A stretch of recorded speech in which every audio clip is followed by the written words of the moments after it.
le premier jour. Et ça dit mon colo ya ilboso. De dire à Dieu, Seigneur, voilà ce que je voudrais.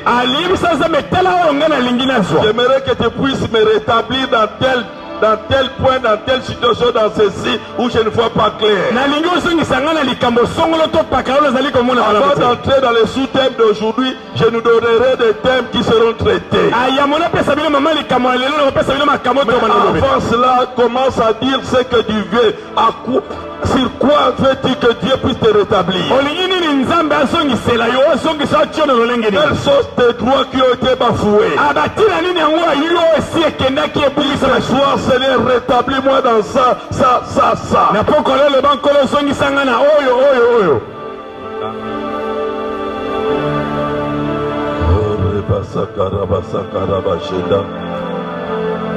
Alléluia.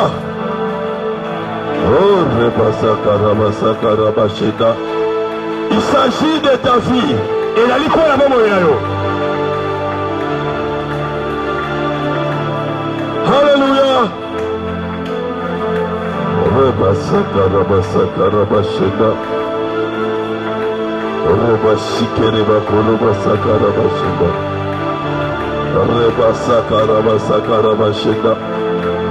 Alléluia.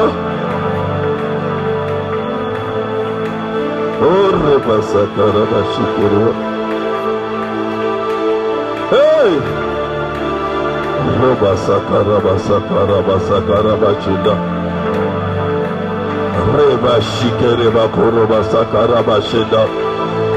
Alléluia! Ce soir, à dater de ce jour, de ce premier jour, rétablis quelqu'un. Rétablis-moi s'il te plaît, oh Dieu.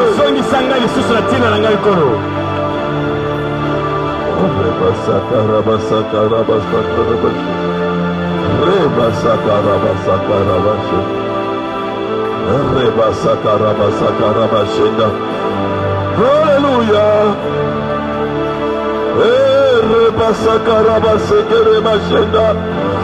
Alléluia, Jésus, Jésus. Alléluia.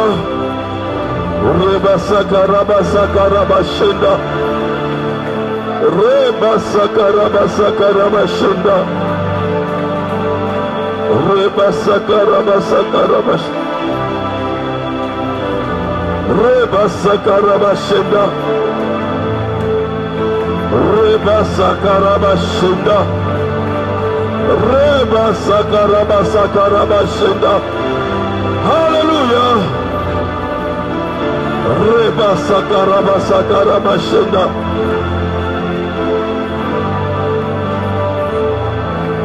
Alléluia.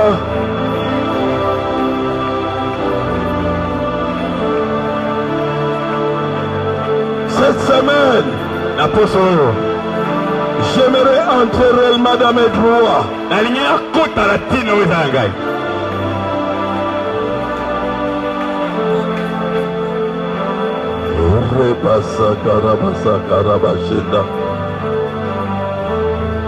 Alléluia, alléluia.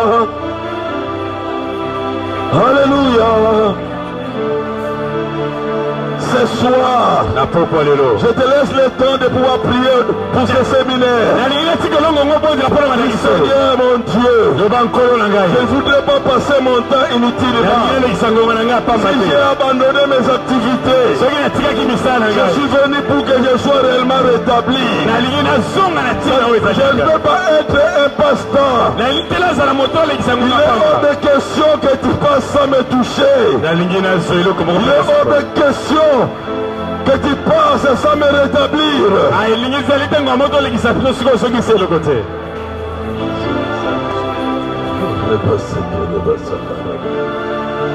Hey! Nous ne sommes pas venus perdre notre temps. Nous sommes venus au devant de toi. Toi qui dis alléluia, venez dans ma présence. C'est une convocation. Et nous avons répondu à ta convocation. Afin d'être rétabli.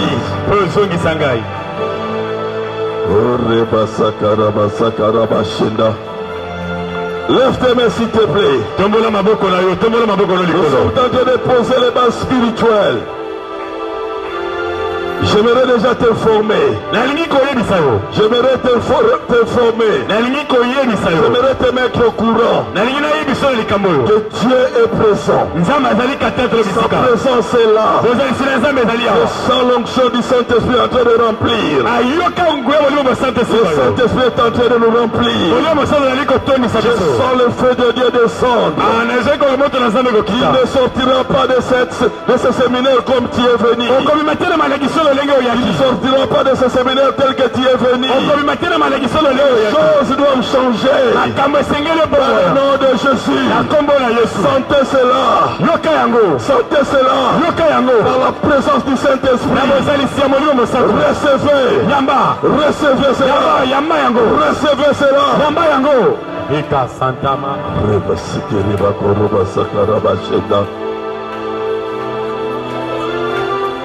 Ah, il est vraiment hors de question que ce séminaire se termine sans que toi tu sois visité. Alléluia. Seigneur, installe-toi au milieu de nous. Déchire les cieux et descends afin que les montagnes s'ébranlent.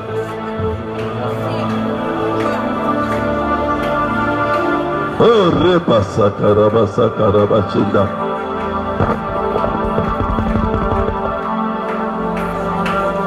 Bien-aimé, les frères de Germain Lomé, s'il vous plaît.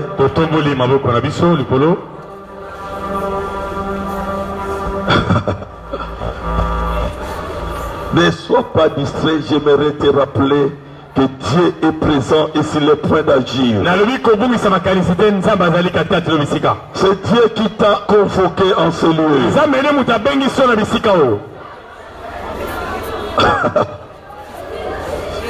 Wow!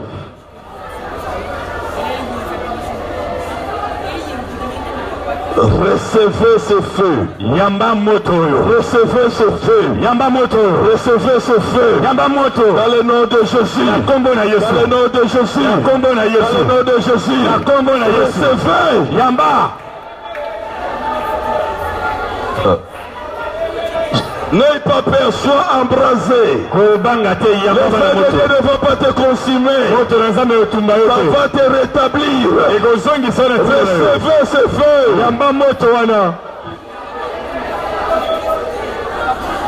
Rebasa Karabakoroba Shenda. Rebasa Karabakoroba Shenda. Ah.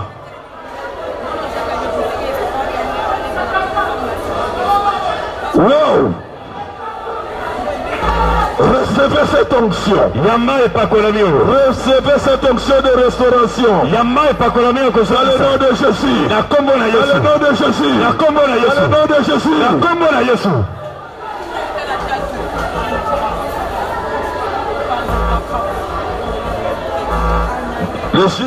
Le Seigneur ne nous a pas convoqués en vain.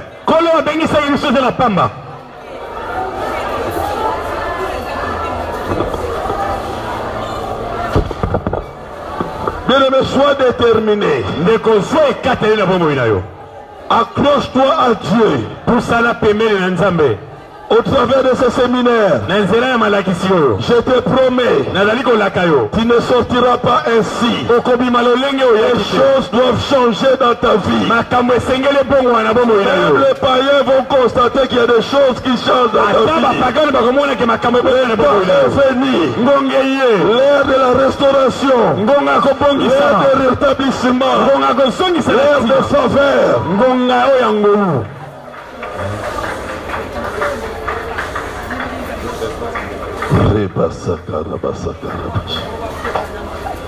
Reprenons nos places dans cette attitude. Je voudrais nous donner comme un plan du cours. C'est comme si nous voulons vous donner les chapitres qui seront traités pendant ce séminaire. Je nous prie. S'il vous plaît, c'est Dieu qui nous a convoqués. Quand tu es venu, même vous êtes venu avec les membres de votre famille, considère que toi, tu es venu toi-même. Tu as un programme avec Dieu que tu dois poursuivre. Alléluia. Alors aujourd'hui, nous parlerons du péché. Parce que nous ne pouvons pas être rétablis s'il y a des péchés.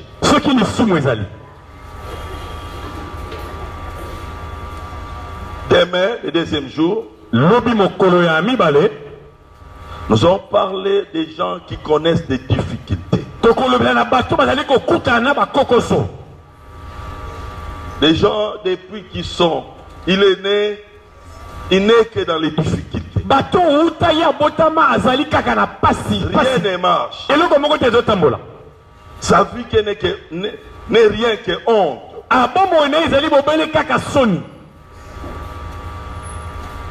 Eh bien, c'est votre jour.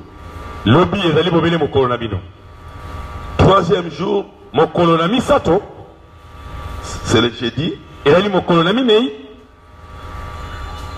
Ça sera pour les malades. Toute personne malade. Vous souffrez d'une maladie quelconque.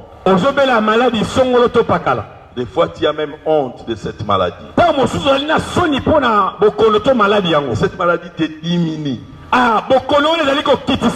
Aussi, des gens, quand tu te regardes, tu trouves que tu as l'impression que tu es comme un demi-homme. Tu peux avoir la joie. Dès que tu constates, tu te souviens simplement que tu souffres de ceci, tu te sens diminué.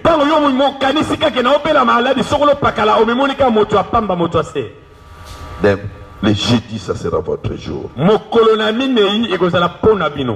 Et le vendredi, comme c'est notre journée aussi de prière, nous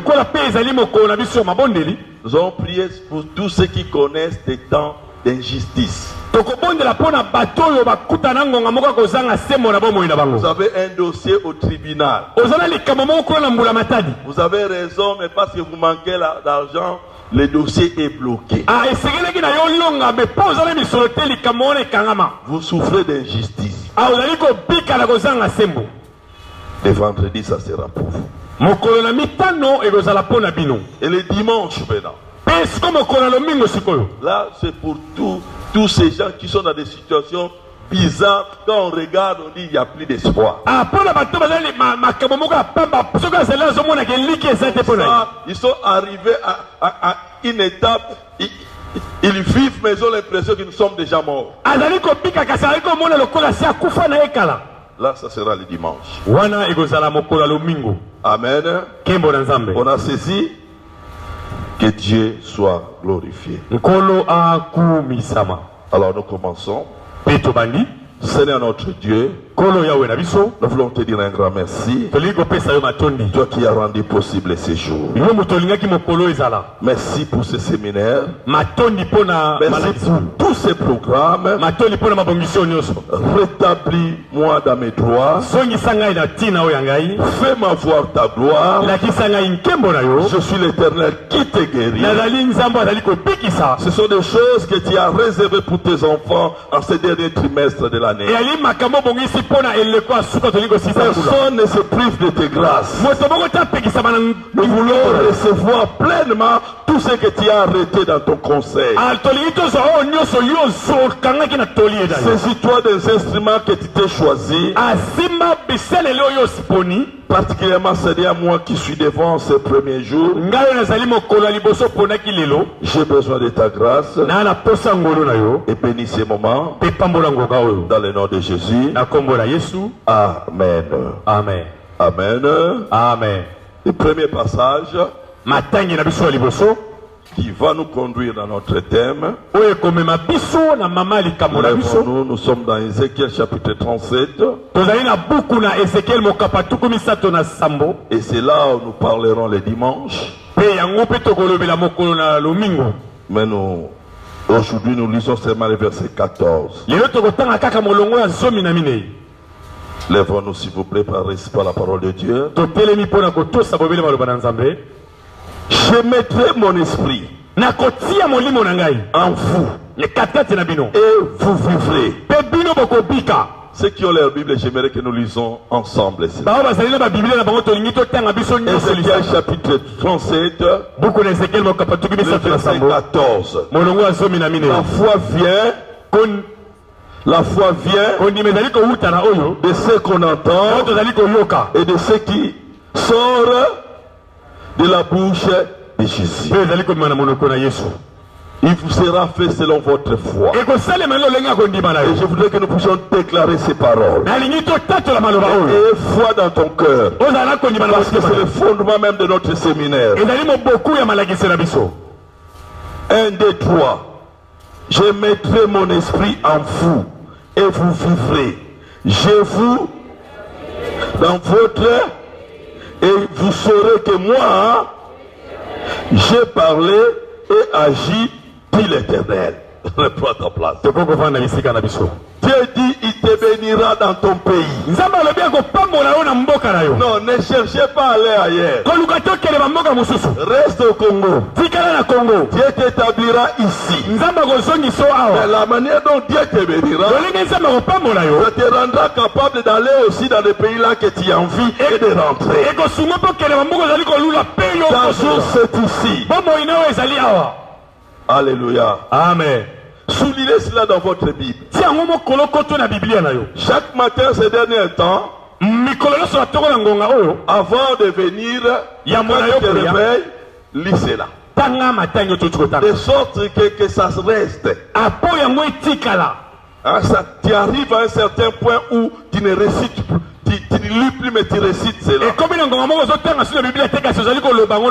dernier jour, chaque jour que nous allons commencer, nous allons lire ces passages. Mais les derniers jours, nous allons mettre nos Bibles de nos côtés, nous allons réciter cela. Nous allons proclamer cela. Avec une seule phrase. Alléluia. Je mettrai mon esprit en vous. Et vous vivrez. J'aimerais dire à quelqu'un qui ne mourra pas, tu vivras. Je dis, je vous rétablirai. Dans votre pays, ici dans ton pays. Et tu sauras que lui, l'Éternel, a parlé, a agi. Alléluia. Le sous-thème d'aujourd'hui,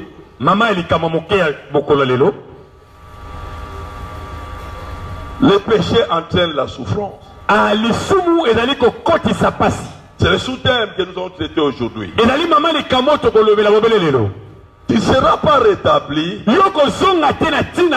tu ne reconnais pas ton péché. Si tu ne te débarrasses pas de la source de ton problème. Voilà pourquoi nous avons choisi sciemment que nous commencions par les problèmes du péché. Ni t'étais le problème du péché, Christ n'allait pas venir dans le monde. Si Christ était venu dans le monde, parce qu'il y avait problème de péché. Le péché a fait que l'homme puisse quitter sa position que Dieu lui avait donnée. La désobéissance à Dieu, le péché, a fait que le monde soit soumis sous l'autorité du diable. Alors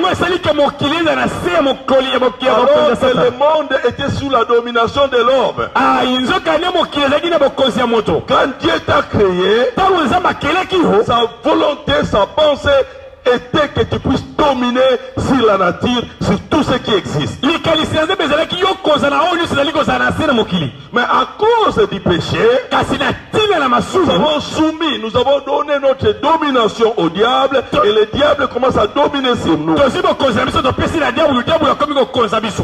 Voilà pourquoi quand le diable tentait Jésus, Et dit à Jésus, alobi na Yesu, si tu te prosternes devant moi, soki ogumameli je ngai vais te donner tous ces royaumes que tu vois. nakopesa bokonzi nyonso oyo ozali komona. Qui lui avait donné ces royaumes? nani apesaki bokonzi yango? C'est Adam. ezalaki Adamu. Ouais. bomoni. Et maintenant, avec ce thème nelongo na mama likambo oyo de restauration, ya kozongisa biso de rétablissement, ya kozongisa biso na tina na biso, Dieu voudrait que nous rentrons dans notre situation première. nzambe alingi tozonga na likambo na biso ya yambo. Au lieu que nous soyons dominés, yambo biso tokonzama, au lieu que nous soyons dominés, yambo bakonza biso, que nous puissions dominer. biso siko tokonza. Alléluia. Amen. On ne peut pas dominer s'il y a les péchés en nous. okoki kokonza te soki lisumu eza katikati na yo. Vous savez, des fois, le diable nous trompe. boli mbala mosusu ntango mosusu diabolo akosaka biso. Beaucoup d'enfants de Dieu vivent la formalité. bana nzambe ebele bazali kobika kaka bongo bamonaka aza mokristo. C'est simplement parce qu'ils ont la culpabilité. mpo na nini? mpo bazali katete na masumu katete na bango. Il a péché asumukaki et le diable lui montre que ce n'est pas possible que Dieu te pardonne. diabolo azolakisaki ezali pete te mpo nzambe alimbisa yo. J'aimerais dire à quelqu'un, le Dieu de la Bible n'est pas rancunier. nzambe ya biblia azali moto azalaka na kokoso na bato te. Le Dieu de la Bible est celui qui reçoit les péchés. azali bato moto ayambaka bato na Quand le masumu. pécheur se répand, ntango moto masumu abongoli motema na il ye, revient à lui. aye epai na ye, Dieu a toujours les bras ouverts. nzambe aza na maboko efungwama mpo na koyamba ye. Alléluia. Amen. Parce que c'est un Dieu d'amour. mpo azali nzambe aza na Ce bolingo. n'est pas l'homme qui a péché qui avait cherché Dieu. Ce n'est pas l'homme qui avait péché qui avait cherché Dieu. ezali te moto asumukaki mpo akende koluka nzambe. Quand Adam et Ève ont péché, ntango adamu na eva basumukaki, Dieu est venu vers eux. nzambe ayeki epai na bango, Il a dit, Adam, Adam, où es-tu? atuni bango, adamu bozali wapi? Il savait qu'Adam avait péché. nzambe ayebaki adamu na eva C'est ce basumukaki qu'il voulait, mpo alingaki que Adam puisse reconnaître son péché. adamu ayeba bobele masumu na ye, Afin que la solution ne soit pas des... Non, si j'ai péché, c'est à cause de lui. koloba te soki nasumukaki eza mpo na ndeko wana. Mais c'est ce qu'Adam avait fait. ezali oyo adamu asalaki, Non, c'est la femme que tu m'as donnée. ezali mwasi opesaki ngai. Dieu veut un peuple responsable. moto na moto azali mokumba, azali mokumba likambo Ce n'est peu importe on m'a influencé, atako batinikaki ngai na likambo wana, mais dans cette histoire de péché, c'est ma part. kasi natina likambo lisumu eteli na ngai mpe Je ezali. me suis laissé aussi entraîner. ape yo mpe okotaki na likambo. Pardonne-moi.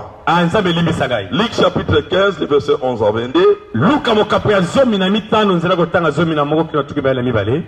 Bien-aimés, dans ce séminaire, j'aimerais vraiment que nous soyons pratiques. na malakiso nalingi tozala bato bazali kotanga to kozala makasi na kotanga biblia. Luc chapitre 15, luka mokapo ya 15 le verset 11 à 22. molongo ya 11 kino na tuku bayala mibale. Il dit encore, c'est Jésus qui parle. yesu nde azali koloba. Un homme avait deux fils. moto moko azalaki na bana mibale Le plus jeune dit à son père, oyo mosusu alobi na yaya na ye, mon père, donne-moi la part de bien qui doit me revenir. tata pesanga bitene biloko ezali mpo na ngai. Le père leur partagea son bien. tata akabolaki biloko na ye. Peu de jours après, mpe mikolo moke le plus jeune fils ayant tout ramassé, mwana na azwaki nyonso partit pour un pays éloigné, akendeki na mboka moko ezalaki ya mosika, où il dissipa son bien, ape biloko na nyonso en vivant dans la débauche. abikaki katikati na ekobo.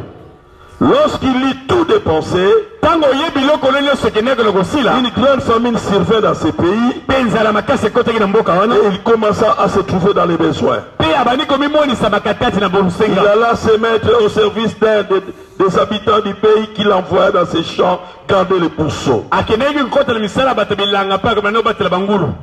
Il aurait bien voulu se rassasier de carouges que mangeaient les pourceaux, mais personne ne lui en donnait. alingaki awenda kotolesama biloko bangulu abanda kolia, me moto moko ta banda kopesa ye. Étant rentré en lui-même, ntango azongi katikati na ye moko, celui cela, tiango ye mokolo kotola bibilia, il dit, alobi combien de mercenaires chez mon père ont du pain en abondance, boni basali bazali epai tata nanga bazali lipa bofuluka ye. et moi ici, kasi ngai awa je meurs de faim. nali kokufa nzala, Je me lèverai, na kotelema, j'irai vers mon père, na kokende epai tata je nanga, lui dirai, na koyebisa ye, mon père, tata nanga j'ai péché contre le ciel et contre toi. nasumuki mpo na likolo mpe mpo na ntina na Je ye, ne suis pas digne d'être appelé ton fils. nabongisami te nabengama mwana mobali. Traite-moi comme l'un de tes mercenaires. zanga lokola moko basali na yo. Et il s'éleva pe atelemaki il alla vers son père. pe akendeki pa tata Comme na il ye était encore loin, lokola ezalaki na mosika son père le vit et fit émis de compassion. tata na ye amonaki na mosika pe ayokaki mawa Courut se jeter à son cou et le baisa. pe akimaki na kimona pe apesaki Le fils lui dit,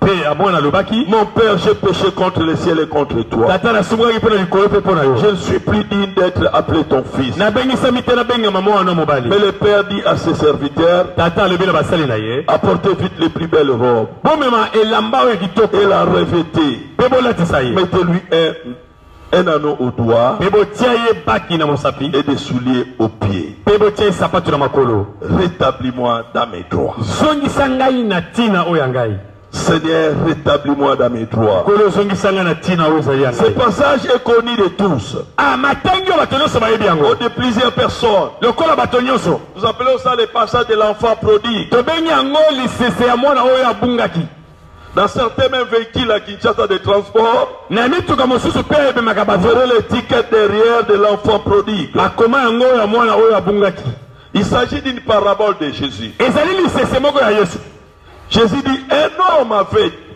deux fils. yesu alobi moto moko azalaki na bana mibale Et le plus petit, mpe oyo azalaki ya moke s'il faut dire le cadet, atoloba oyo azalaki ya suka va demander à son père akosenga mpe atata na ye de lui donner sa part de richesse. apesa ye eteni ya bozwi oyo ya ye C'est-à-dire, elingi koloba étant que fils, lokola nazali mwana na yo il avait une part qui lui revenait. ezalaki na eteni oyo esengelaki mpo na biso Le père n'avait pas hésité. tata ye atiaki tembe te J'aimerais nous dire, nalingi koyebisa biso étant qu'enfant de Dieu, lokola bana nzambe devant le père, liboso na tata il y a une part qui nous revient. ezali na eteni moko ezosongela biso ya biso Tu n'as pas compris. ososoli te Il y a un compte pour toi au ciel. ezali na eteni ya misolo mpo na yo na Il a likolo prévu un compte pour toi sur la terre pour que tu vives. ankolo abongisaki eteni moko oyo na mabele mpo okoka kobika Quand le fils, le jeune, a demandé sa part, ntango omwana oyo elenge asengaki eteni ya biloko na le ye père n'avait pas refusé. tata ye aboyaki te Parce que c'était son droit. mpo ezalaki ntina na ye Mais la difficulté du jeune fils kasi kokoso elenge oyo était de prendre sa part ezalaki azwi eteni ya et biloko na d'aller ye loin du père. ake mosika ya tata J'aimerais dire à quelqu'un, nalingi koyebisa moto il y a moko ta part auprès du père. eteni na yo pembeni ya tata Et quand tu demandes à Dieu ta part, soki asengi nzambe eteni na ne yo t'éloigne pas de sa présence. kokima na bozalisi na ye te Tu dois manger ta part en sa présence. esengeli osepela na bozalisi na ye Celui qui s'éloigne de Dieu, oyo ozokima liboso na celui nzambe qui s'éloigne de la présence du Père, oyo ozali kokima mosika ya se tata trouvera dans l'insécurité, akomi moyisama na komi batelama te trouvera dans la pauvreté, akomi moyisama na bobola il se trouvera dans l'insécurité, akomi moyisama na kozala kobatelema pas sous le contrôle du Père. mpo tata azali kotala ye te Alléluia. kimbo na nzambe Dieu n'est pas contre que tu aies ta part. nkolo azali kotelema te osanga oso eteni na yo Ces fils, ces jeunes fils, elenge oyo ya mobali quand il a demandé, ntango ye asengaki le Père n'a pas hésité. tata aboyaki kopesa ye te La Bible dit le Père lui a donné la part qui lui revenait. tata alobi babiblia bapesaki eteni esengelaki mpo na ye Mais le péché de ce fils, kasi lisumu ya mwana mobali oyo c'est s'éloigner. ezalaki alongwaki mosika J'aimerais dire à quelqu'un ce soir, nalingi koyebisa moto moko na poko na yo part au ciel qui te revient. ezali eteni moko ya likolo ezali mpo na Il y yo a ta part auprès du Père. ozali eteni moko oyo ozowute Certains ont reçu leur part. basusu bazwaki biteni na bango Certains parmi nous ont reçu déjà leur part. mingi kateni na biso basi bazwa oyo ya bango D'autres non. basusu kasi bazwa te Non, la part de la présence de Dieu, ça s'épuise pas. epai na nzambe yango esilaka te Mais quand tu reçois ta part de la présence de Dieu, ntango ozwi eteni oyo na bozalisi na ça nzambe ne veut pas dire que tu n'as plus de part. koloba teke ozwa solo Il y eteni a te toujours dans ton compte quelque chose que le Père met pour toi. ezala eloko moko na koto oza bazali kokasa mpo na tina yo Alléluia. kimbo na nzambe J'aimerais dire à quelqu'un, nalingi bisa moto la moko richesse de Dieu ne s'épuise jamais. bozwi na nzambe yango esilaka te Le pot de Dieu ne s'épuise jamais. mpo ya nzambe esilaka te Tout ce que Dieu fait, nyonso oza le masalaka royaume de Dieu fonctionne comme le levire. bokonzi oza esalaka lokola Quand levi Dieu te donne, ntango eza bazopesa yo autre chose qui pousse encore. ezali biloko mosusu ezali kobota lisusu Dieu t'a destiné pour le meilleur. eza babongisaki mpo na biloko malamu Un jour, mokolo moko c'est pas un bon exemple, ezali bobele ndakisa moko mais j'aimerais quand même le dire parce que c'est biblique. nali kopesa yango ndakisala mpo Quand David est tombé enfin avec la femme d'Iri, ntango dawidi akwaki na mwasi ya iri Dieu lui a dit, Ce que tu as fait, ce n'est pas correct. Si tu me demandais d'autres femmes, j'allais te donner. Pourquoi? Parce que Dieu détient toutes choses. Ce que tu demandes à Dieu, ce que tu as reçu de Dieu, tu dois savoir une chose, il y en a encore en abondance devant Dieu. Ne te dis pas oh non, parce que Dieu demandait à Dieu une maison, on ne peut pas lui demander encore une autre maison. Donc avec Dieu ça ne marche pas ainsi. Avec Dieu, tu peux demander une maison aujourd'hui. Demain je demande encore une autre maison. Après demain je demande encore une autre. Et je continue. Parce que les richesses de Dieu ne s'épuisent jamais. Et l'existence, Dieu appelle à l'existence. Il crée. Amen. Alléluia. Amen. Ton Dieu est le créateur. Il y a des choses qui n'existent pas encore dans le monde. Que Dieu a pourvu déjà pour toi. Voilà pourquoi la Bible dit il fait au-delà de notre attente. Il y a des choses qu'on n'imagine pas. Mais Dieu peut les faire pour toi. Alléluia.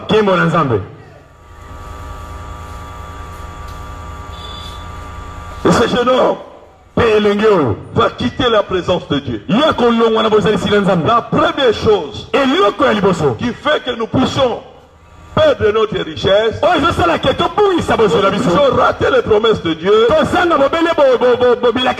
c'est l'éloignement de la présence de Dieu. Ne t'éloigne pas de la présence de Dieu. Un enfant de Dieu. Vous savez, la Bible montre. La Bible dit ceci. Un prophète ne doit pas mourir hors de Jérusalem. Ça veut dire quoi? Un enfant de Dieu ne meurt pas en dehors de la présence de Dieu. Dans la pauvreté, je suis dans ta présence.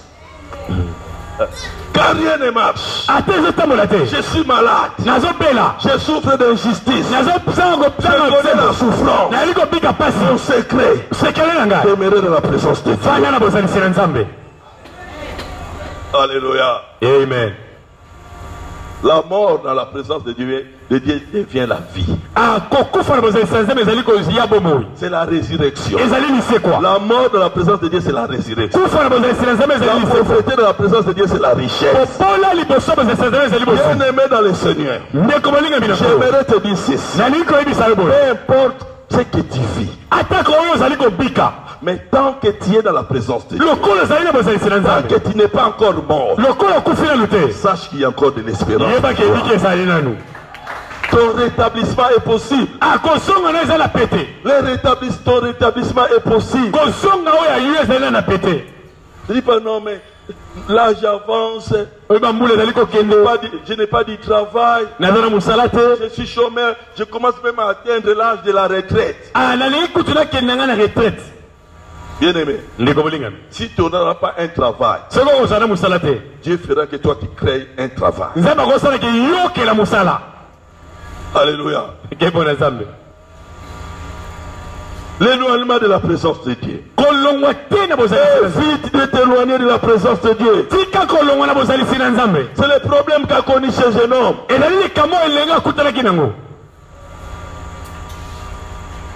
Pour que tu justes de ta part, il serait mieux pour toi de la consommer de la présence de Dieu.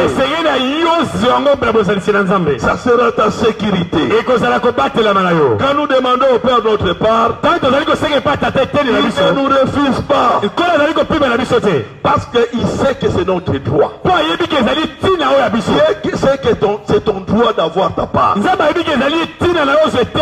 sait que Dieu a pour ses enfants. Alléluia. Tout ce que Dieu a, c'est pour ses enfants. Et si tu es son enfant, si tu es sa fille, et si tu es son fils, sache que ça t'appartient. Bien aimé dans le Seigneur, j'aime dire cette chose. ce qui était précieux pour Dieu. Ce qui était précieux pour Dieu. Ce qui était difficile pour Dieu. Cela est normal même pour nous les hommes. Que tu prennes ton fils unique, tu le livres pour qu'il meure pour d'autres personnes. Si Dieu l'a fait, Romain dit à combler plus forte raison, il ne vous donnera pas d'autres choses en Jésus-Christ. En d'autres termes, la chose la plus difficile pour Dieu, envers toi, il l'avait fait. Alors d'autres choses là qui sont petites, pourquoi il ne le fera pas? Alléluia. Amen. Rétablis-moi dans mes droits.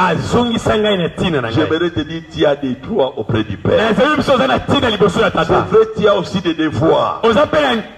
Mais ici nous parlons des droits. Dans tes droits, tu as droit à une bonne santé. Tu as droit à une vie en abondance.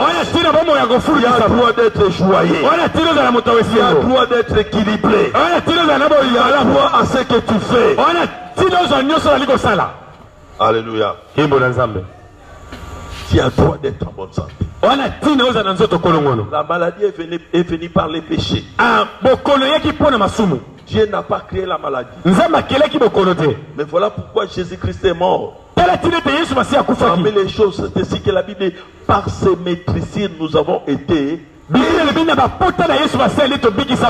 À tout problème que tu as, Dieu a prévu une solution.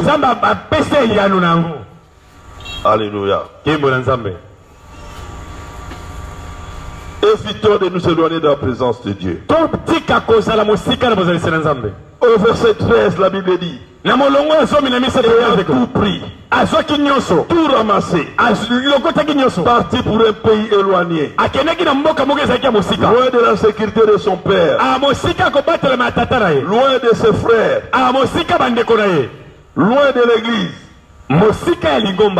Il part à un endroit. Et c'est ce que plusieurs font. Ici, personne ne me connaît. Vous savez la première chose, pour un enfant de Dieu, quand il arrive à un endroit, cherche à trouver l'église. Et avec les gens que tu habites, montre-leur ton identité d'enfant de Dieu. Pour leur dire, je suis enfant de Dieu. Où est une église ici? Ça sera ta sécurité. Mais ce gars est parti dans un endroit où il était inconnu, où il a caché même sa vraie identité. Il se plonge dans la débauche.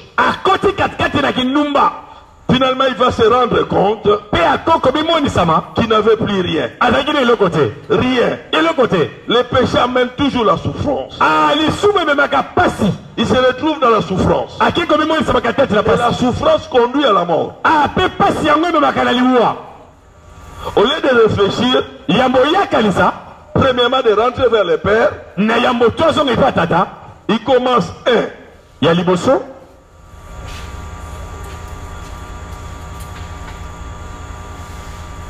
avant de perdre tout est bien, il serait important qu'on puisse réfléchir.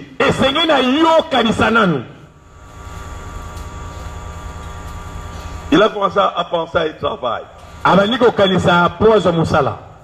Vous savez, il y a certaines personnes, ils sont dans des endroits que Dieu n'a pas voulu. Il sait bien pourquoi il s'est retrouvé là. Il s'est retrouvé là à cause de son péché. Il sait bien que ce travail, Dieu n'est pas avec moi. Et un travail où Dieu n'est pas avec toi, tu seras béni comment?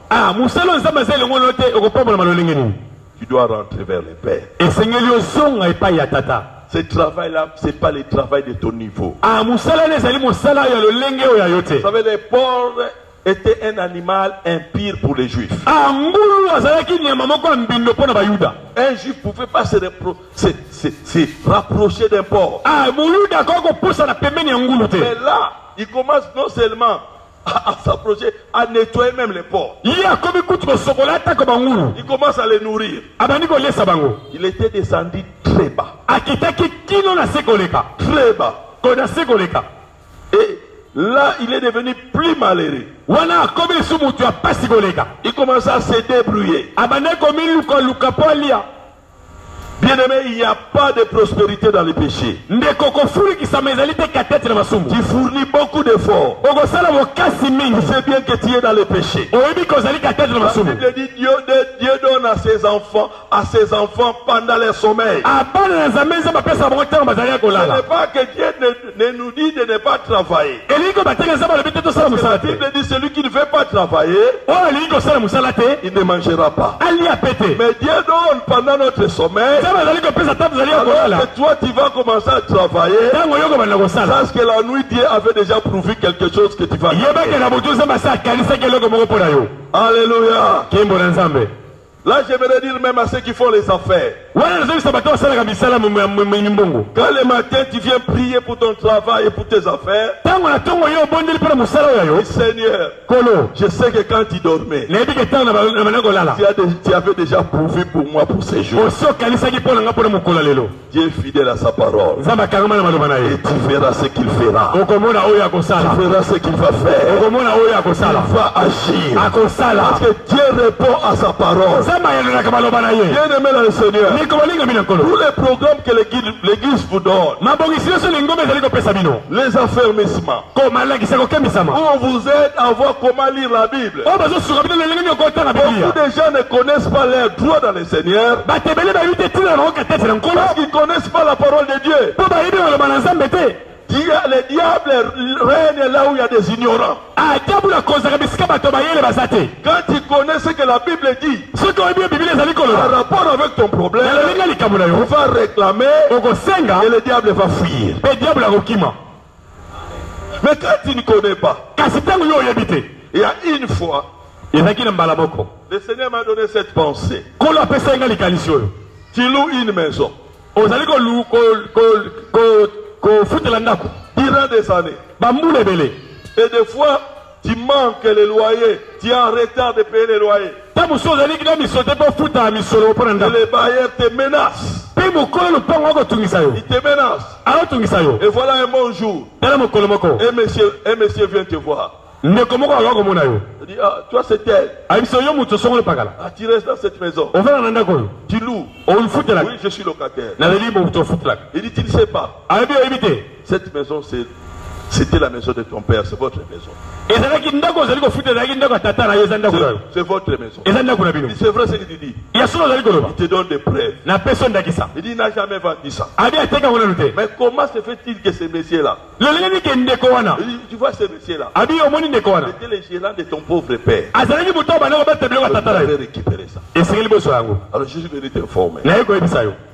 Et toi tu ne dis rien. Et voilà le jour après. La fin du mois arrive. Tu ne payes pas. Le 10, tu ne payes pas.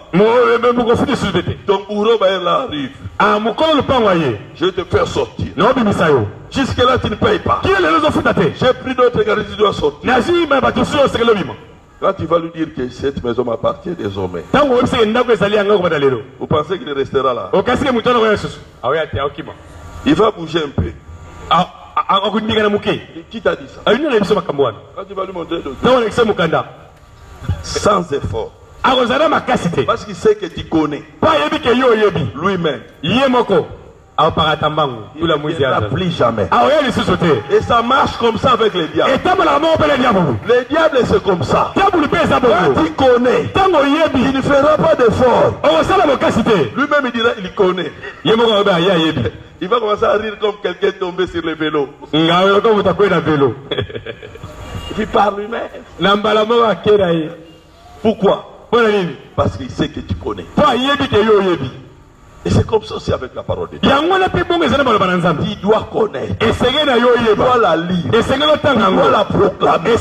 Quand le diable sait que tu sais, il s'approchera plus. Le diable règne là où il y a des ignorants. Ceux qui ne connaissent pas leurs droits. Alléluia. Amen. Tu dois entrer dans tes droits. Les droits sont dans la parole de Dieu. Il y a des choses que Dieu ne fera pas pour toi. Des choses que Dieu t'a donné toi-même la responsabilité. Le diable ne viendra pas chasser des démons qui viennent t'étrangler. Oh, Dieu ne viendra pas chasser les démons qui t'étranglent. C'est à toi de les chasser. Parce que c'est qui t'a donné l'autorité. Mais quand toi tu ignores que tu as l'autorité, tu vas à souffrir, même à douter de l'existence de Dieu.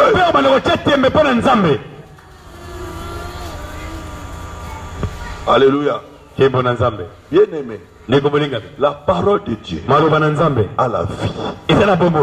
Toute parole que tu proclames dégage la vie. Proclame la vie. Et il est temps. Tu dois connaître tes droits. On ne doit pas te rétablir dans tes droits. Tu ne connais pas ces droits en question. Alléluia. J'aime le dire, je le dirai encore. La Bible, c'est un livre à choix multiples. Voilà pourquoi Jésus dit, il te sera fait selon ta foi. En d'autres termes, ce que toi tu crois, Dieu peut le faire, il le fera pour toi.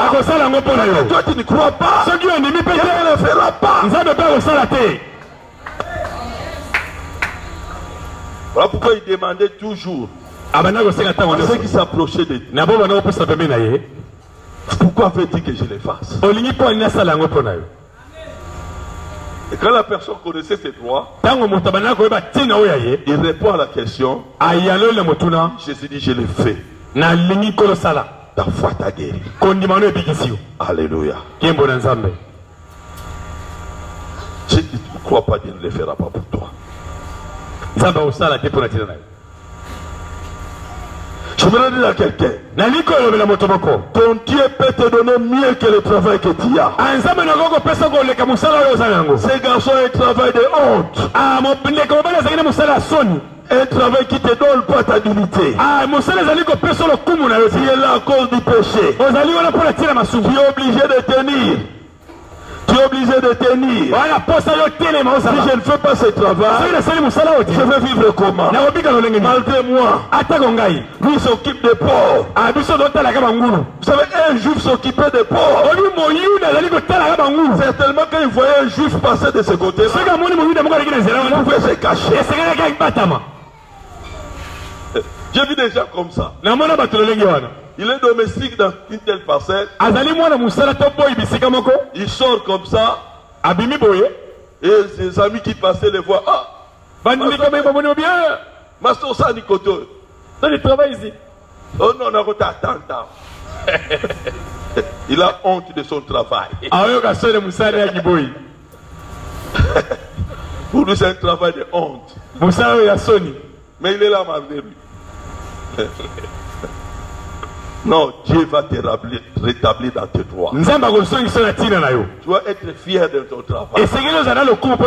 Peu importe ton travail. Quand tu sais que Dieu qui m'a donné ce travail, tu es domestique. Comme la Bible dit, tout travail procure de l'abondance. Toi, tu as de l'abondance parce que c'est Dieu qui te fait là. N'aie pas honte. Dieu va te distinguer. Il va te rétablir. Alléluia. Je disais à quelqu'un, je me suis retrouvé dans l'une de nos églises à Matete. Vous savez, quand la Bible dit tout travail procure de l'abondance. Tout travail. peu importe le travail. Il est question simplement que tu sois dans la volonté de Dieu. Que tu sois sûr c'est ce travail que c'est Dieu qui m'a donné. À ce travail, Dieu me bénira. Il y a des couturiers, mon frère Raman. Ils sont des millionnaires à cause de la couture que tu fais. Il y a des gens qui font de la braise. Parce qu'ils achètent des tonnes et des tonnes. Ils ont des millions. Il y a des gens qui vendent les pondous. Allez dans les aéroports voir comment les pondous vont dans des pays étrangers. Ils font de l'argent. Vous allez dire non, moi non. Même ce travail-là qui te fait toi. Dans ce travail-là, il y a aussi des millionnaires. Amen. Alléluia. Je disais à un enfant, un siragé. Je dis même ce travail. Il y a des millionnaires. Celui qui suit les chaussures du président, vous pensez qu'il est comme les sirènes qui ont quoi? Mais son travail sirène, non? Dans l'air 4 ans, tu fonctionnes, sirène. Alors, mais celui-là de garde de corps. C'est question d'être là où Dieu veut que tu sois. Alléluia. Amen. Seigneur, rétablis-moi dans mes droits. Deuxième chose, la réflexion et la décision. Il faut s'examiner. Dans tout ce qui nous arrive, nous sommes différents des animaux. Nous sommes différents des animaux. Parce que Dieu nous a dotés de l'intelligence. La difficulté de beaucoup de gens, ils n'aiment pas réfléchir sur leur situation. Quand une situation t'arrive, il faut réfléchir. Dès qu'on arrive au mois de janvier, nous dans notre famille on perd quelqu'un. Ça fait déjà 3 fois. Toujours au mois de janvier. Et toi tu ne réfléchis pas, tu trouves ça normal. Non. Même la Bible dit. Joseph a dit. La même chose arrive déjà 2 fois. C'est que cela vient de. Il faut réfléchir. Cette chose ne revient seulement comme ça. Pourquoi? Quand je fais telle chose, je me réveille, telle chose arrive. Et tu trouves ça normal. Tu ne réfléchis pas. Et vous voulez que Dieu intervienne. Vous voulez que Dieu intervienne alors que toi-même tu n'es pas conscient. Non. Dieu t'a doté d'une intelligence pour que tu réfléchisses sur des choses qui t'arrivent. Quand tu vois que ça c'est anormal, et tu commences à combattre avec Dieu. Tu commences à prier, Seigneur, cette chose je voudrais plus voir ça. Les choses doivent changer. Dans ta famille, quand les gens se marient, 2 ans après ils vont rentrer. Avant que les femmes se marient, on doit les engrosser d'abord. Et même ceux qui entrent dans les mariages, ils doivent passer par les césariennes. Est-ce que tu trouves ça normal? Non, quand il y a un Christ, il dit non, ces choses-là n'arriveront pas à moi. Ces choses-là ne seront pas ainsi. Parce que Christ a déchiré tout acte qui nous condamnait. Tout ce qui n'est pas de Dieu, je rends ça nul et sans effet. C'est comme ça que je disais, il y a certaines choses, Dieu ne les fera pas pour toi. C'est toi-même qui dois faire la déclaration, c'est ce que Dieu a fait dans ta vie. Tu te déclares en face de ton problème, tu te feras restaurer dans tes droits. Alléluia. Je ne cesse de le dire. Nous autres, si ce n'était pas Dieu, nous ne savons pas là où on allait se retrouver. Il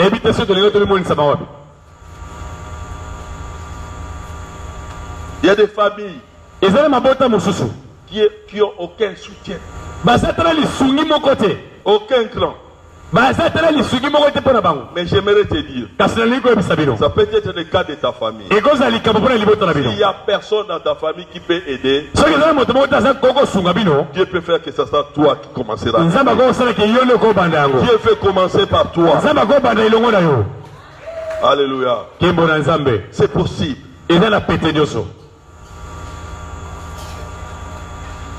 Étant rentré en lui-même, verset 17. Étant rentré en lui-même, c'est ce qu'il faut faire. Beaucoup d'entre nous, comme je disais, ne réfléchissent pas à leur situation. C'est dans des choses inconfortables,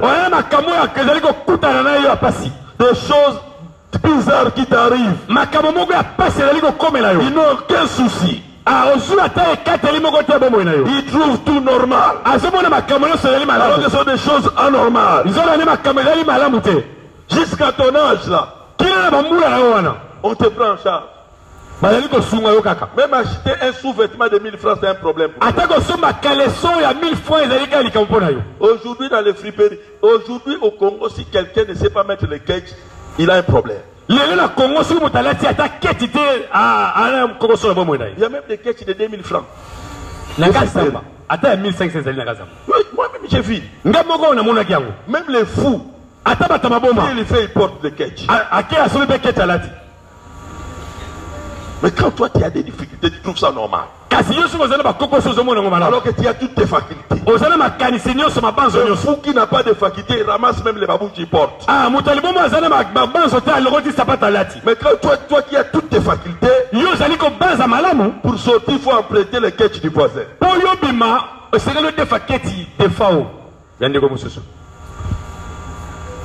Mais ça doit te révolter.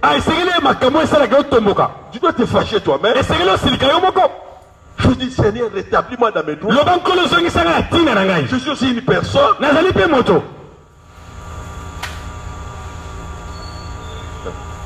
J'aime un frère. Ce frère-là, il est ici, mais je ne cite pas son nom. Quand il avait une soulier, du jour il a cette soulier, il va enlever ça seulement les jours, ça va pourrir. Mais toi tu portes des souliers comme ça, pourquoi? Il dit, pasteur, moi je me promenais au village pieds nus. Comme Dieu m'a fait grâce de porter les chaussures, moi je prends les chaussures jusqu'à sa mort. Et Dieu donne encore. Amen.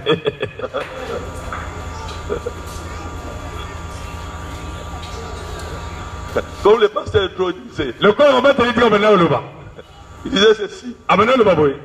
Lui il a grandi au village, il viendra, il ne faut pas lui dire quand il viendra. C'est un villageois. Il ne connaissait pas les biberons. Il n'a jamais vu les biberons. Il dit, mais quand Dieu m'a restauré, quand Dieu m'a rétabli, aujourd'hui je suis capable d'acheter une boîte de noodles comme ça. Je mets de l'eau, un peu de sucre, je mélange. Je mets dans une grosse bouteille. Je récupère les biberons. Il dit, c'est ça ce que la Bible dit. Dieu vous remplacerez les années que les gelées ont dévorées.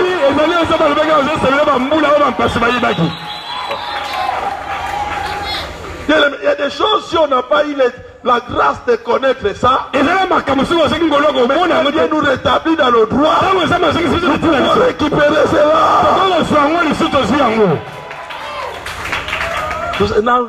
N'envions pas la... Il ne faut pas envier les gens. Quand Dieu bénit un frère, dit c'est Dieu le bénisse. Moi aussi mon tour viendra. Amen. Alléluia. Toi tu es allé à l'école à pied. Mais quand tu pries, tu dis Seigneur, moi mes enfants ne partiront pas à l'école à pied. Parce que tu me donneras une voiture. Mais il y a des gens des fois bizarres. Lui il part à pied. Il a béni, il dit à ses enfants, vous aussi vous devez partir à pied parce que Tu es malade, toi. Toi, tu partais à pied parce que ton père n'avait pas la paix. Mais toi, tu y as maintenant. Et tu te compares avec ton père.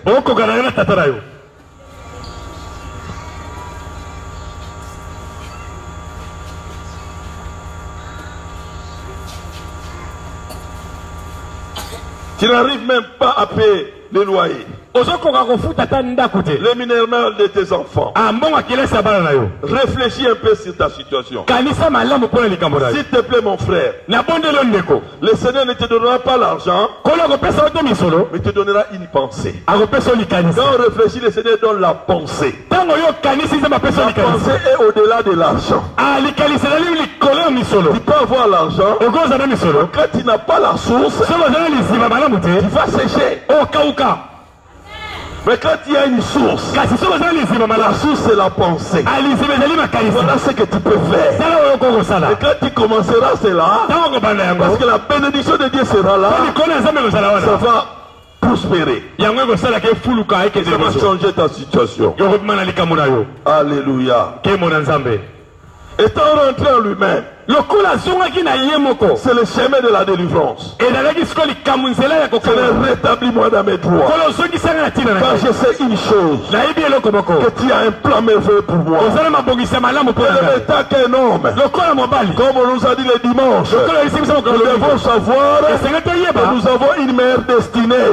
Il y a un plan merveilleux pour tout et chacun de nous. Ce n'est pas un plan de malheur, c'est un plan de bonheur. Il y a des gens qui se classent là où Dieu ne les a pas classés. Oh non. Dans ce monde, tout le monde ne doit pas être riche. Mais si tout le monde ne doit pas être riche, qui t'a dit que toi tu dois être pauvre? Toi-même tu choisis. Tu veux être pauvre, qu'est-ce que Dieu peut faire?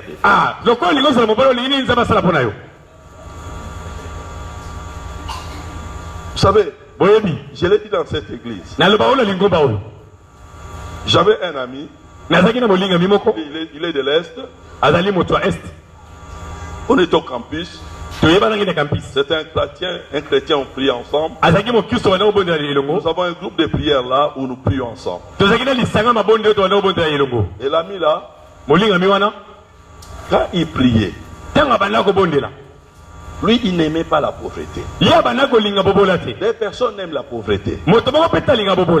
Quand il prie, c'est comme si la pauvreté les pourchassait. Il disait, pauvreté, laisse-moi.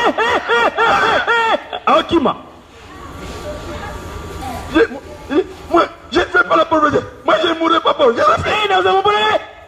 Et c'est ça, ses prières. Vous savez, son premier travail, député national. Il n'était pas élu. Quand le Kabila le père est venu, il a fait son parlement. Il s'est retrouvé là, parlementaire. Il ne sait même pas comment il venait de terminer en droit. Son premier travail, député national. Pourquoi? Parce que lui, il ne voulait même pas que la pauvreté s'approche de lui. Il dit, ce gars avait raison. Hein? Tout est fonction de ce que tu crois. Tout est fonction de ce que tu comprends de Dieu. Alléluia. Étant rentré en lui-même, c'est le chemin, comme je disais, de la délivrance. Le fait de réfléchir sur ton sort fera que tu puisses prendre de bonnes décisions. Quand tu réfléchis sur ta situation, ça t'aidera à prendre de bonnes décisions. Alléluia. Par rapport à ta vie, il a fait la comparaison, ces garçons. Entre les mercenaires qui étaient chez son père et lui-même. Nous étant qu'enfants de Dieu, les serviteurs qui sont près de notre Père, c'est les anges. Donc quand tu compares ta vie par rapport à ce que les anges vivent en présence de ton Père, est-ce que toi tu vis mieux? Tu vis mieux que les anges? Or, Dieu voudrait que tu vives plus que les anges. Les anges ne sont pas les enfants de Dieu. Les anges sont des serviteurs de Dieu. Mais par contre, toi tu es un fils, un enfant de la maison. Même ici sur terre, Dieu a mis des anges à ton service. Alors quand il a réfléchi sur cela, mais non, même ces gens-là chez mon père vivent mieux que moi. Moi ici je suis derrière les porcs. Les porcs j'ai péché. Je rentre voir le père. Je demande pardon. Je ne veux pas que je sois encore fils. Je me traite comme ses serviteurs aussi. Non. Si mon père, je reconnais que j'ai mal fait, tu ne dois pas me restaurer au moins au niveau de fils.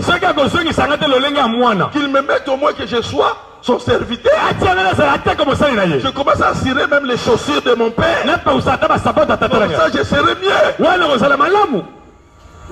Voilà la résolution de cet homme. Il est rentré. Il n'est pas rentré pour qu'il devienne fils. Il a accepté d'être même serviteur dans la maison de son père. Et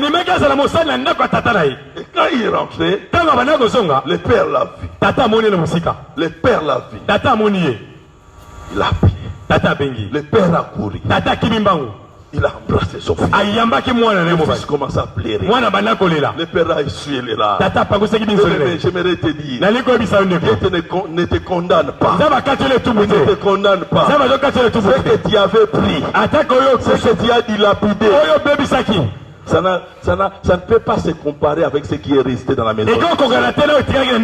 Voilà pourquoi Dieu ne se soucie pas. Dieu se soucie simplement de toi. Il regarde la vie que tu mènes. Mon fils ne doit pas souffrir ici. Il faudrait qu'il rentre.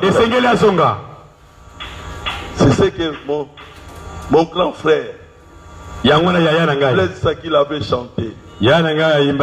Mwana nzambe ozali wapi motema nzambe ko esengo oyo ya mokili ekpemelinga mwana wapi. C'est ça le cœur de Dieu. Dieu ne nous condamne pas.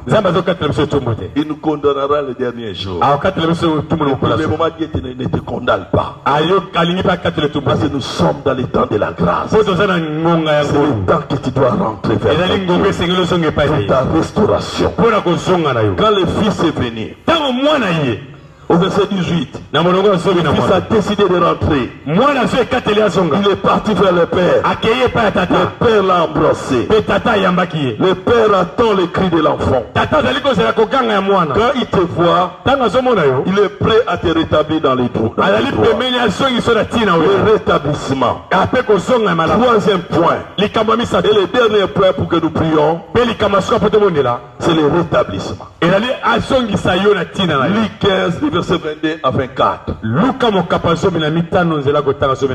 Quand il a vu son fils, il a enlevé l'habit sale qu'il avait. Il lui a donné le manteau royal. Il lui a donné l'anneau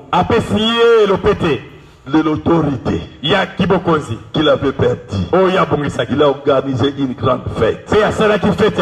Il dit, mon fils que voici, il était mort, il est revenu à la vie.